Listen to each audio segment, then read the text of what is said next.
have we do?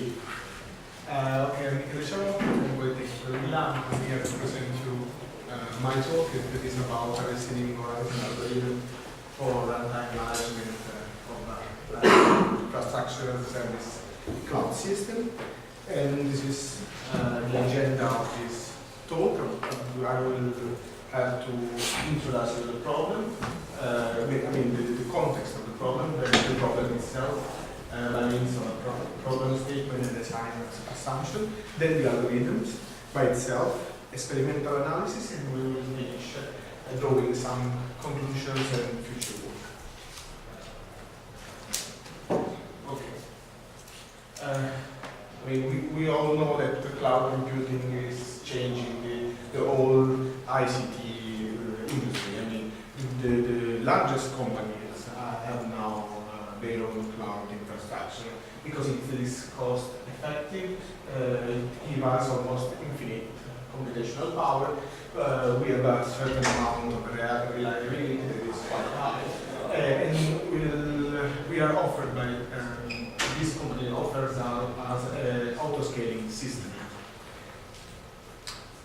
So we have new business paradigms, not only infrastructure as a service, platform as a service, or software as a service, but also we have database or big data or Hadoop as a service, for example.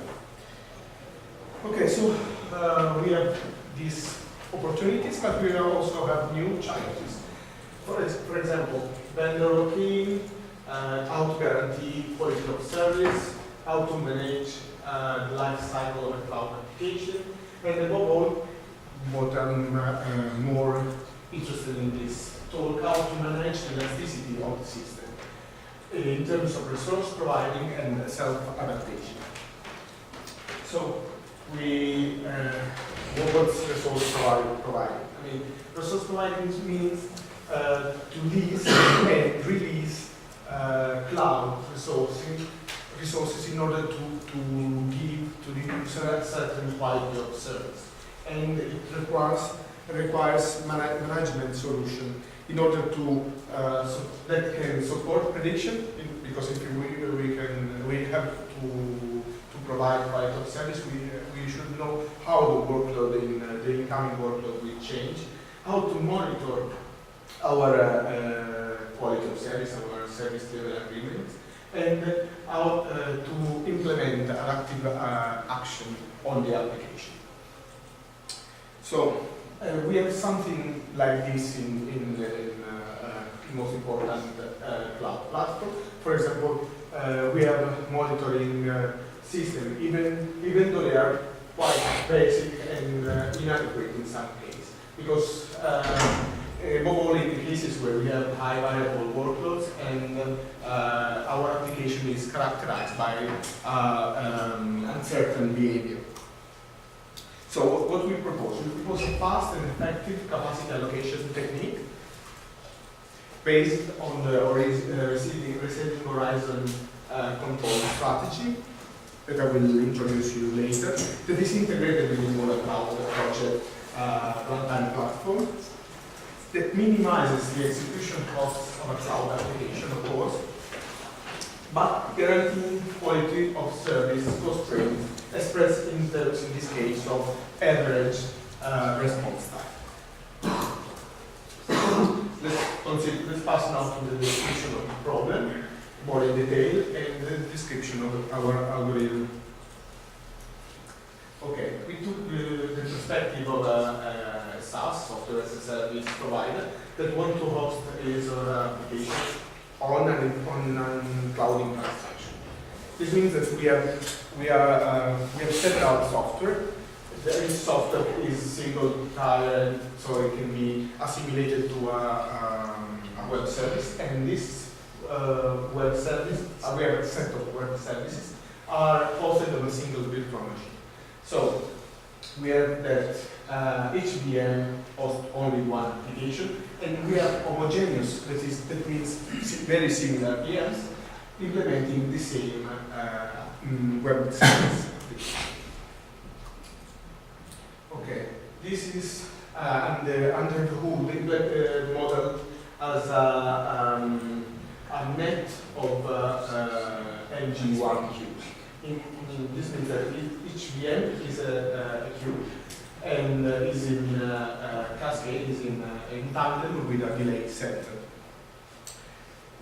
The fact that the VMs are the same is modeled by the fact that they have the same processing rate MICAS.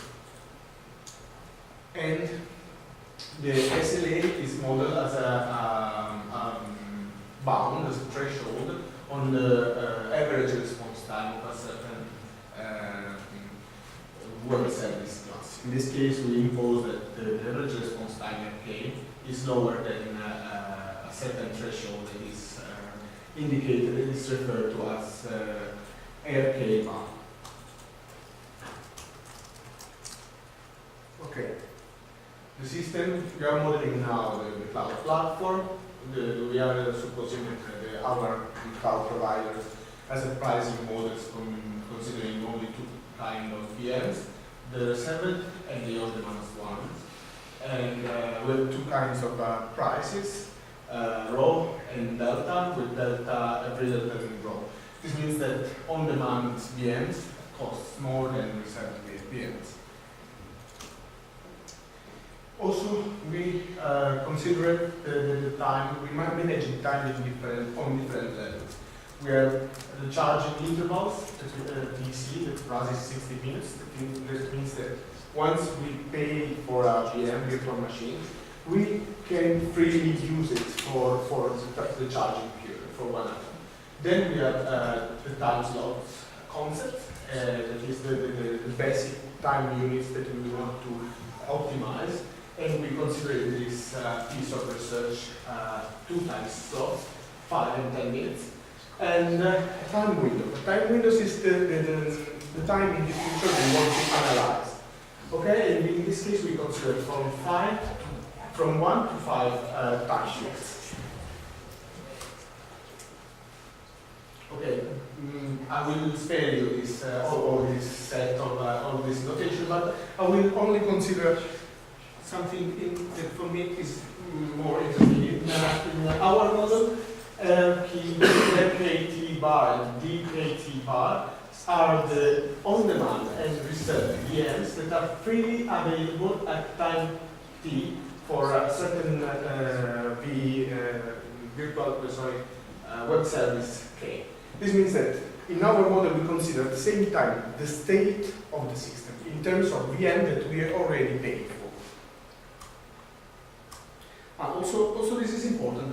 The fact that we are not considering the actual workload because we don't know exactly the workload in the future, but we are considering a prediction of the workload. Our capacity allocation plans will be expressed in terms of on-demand and reserved visits. Okay, this is our model that we formulated in this way. We want to minimize the total execution cost. So for each time and each application, we sum up the costs related to reserved and on-demand virtual machine under these conditions. In particular, the first inequality, set of inequalities actually, is a bound on the response time. The response time depends on the state of our application, that means the VMs that we already paid for, the VMs that we are going to buy, to lease, and the workload that is predicted to forecast. And we know that is lower than RK bar. Also, the total number of reserved VM is fixed and is value is W.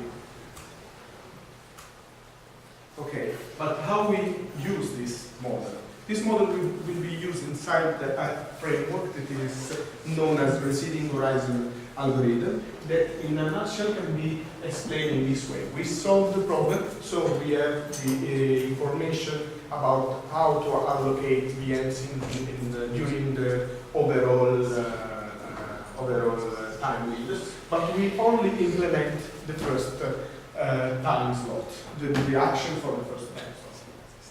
So this is the model. We have our cloud application, a monitoring platform that also predicts the workload for the next time window.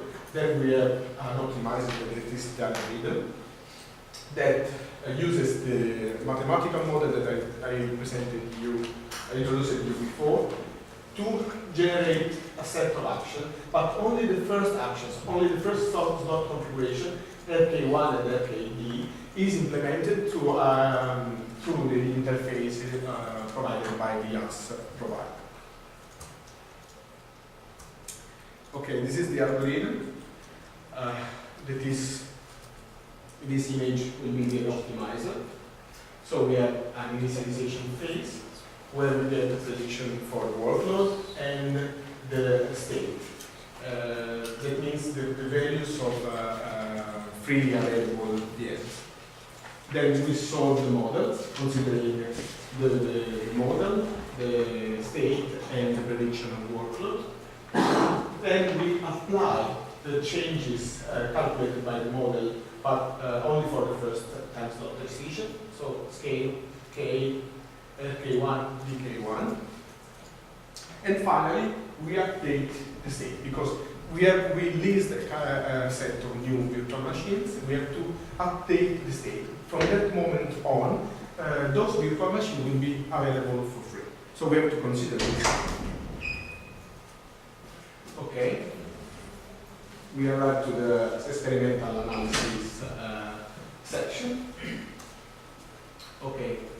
We considered three cases, three analyses. We made scalability analysis, a comparison with the state-of-the-art projects, in particular a heuristic that is currently used by many cloud providers, and an oracle that is basically our algorithm, but with a perfect knowledge about the future. And also, finally, we analyze the effect of the time scale, that is the size of the time slot, on the SLA violations. Okay. Okay, we generated a synthetic workload based on very large, from real world traces. We generated different workloads for different applications, but since we don't have any, at the moment, any mechanism to predict the future workload, we simply added white noise to the synthetic workloads. But the noise is proportional to the error rate, of course, because the error in prediction depends on how high is the error rate usually, and also the inaccuracy increases with the time slot. As far as the performance parameters are concerned, we randomly generated instances with parameters within those sets that are drawn from a real-life application. And also, as far as the costs are concerned, we generated costs based on a set of real costs currently applied by cloud providers. Okay, also we have to see about the traffic profiles, that we choose two kinds of traffic profiles. One is more smooth, more normal. The other one is more spiky. And we decided to add two levels of noise, that is low and high. This is an example of spiky and smooth workload profile. Okay, this is a table with the values of the noise we applied. Okay, this is just a sample of our scalability analysis. We can see how increasing the number of application number of classes. At the time, we cannot say that increases in